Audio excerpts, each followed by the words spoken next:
రేవంత్ రెడ్డి గారు నిన్న నీతి ఆయోగ్ సమావేశానికి వెళ్ళాడండి. అక్కడ ప్రధానమంత్రి గారితో కలిసి తెలంగాణ రాష్ట్రానికి మాకు కొన్ని అవకాశం ఇవ్వండి, మా తెలంగాణ రాష్ట్రం డెవలప్మెంట్ కోసం కూడా సహకరించండి అని నరేంద్ర మోడీ గారిని సీఎం రేవంత్ రెడ్డి గారు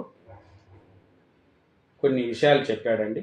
ఏదంటే మెట్రో 2కు అనుమతి ఇవ్వండి, త్రిపులార్కు ఆమోదం తెలపండి, బందర్ పోర్టు, హైదరాబాద్ డ్రై పోర్టుకు గ్రీన్ఫీల్డ్ హైవేను మంజూరు చేయండి అంటూ యూపీ, తమిళనాడు, ఏపీ మాదిరిగా తెలంగాణను ప్రోత్సహించండి అని సీఎం రేవంత్ రెడ్డి గారు తెలంగాణ డెవలప్మెంట్ కోసం ప్రధానమంత్రి మోడీ గారిని చాలా రిక్వెస్ట్ చేస్తూ మా తెలంగాణకు హెల్ప్ చేయండి అని కోరడం మన తెలంగాణ ప్రజలకు మంచి జరుగుతుంది.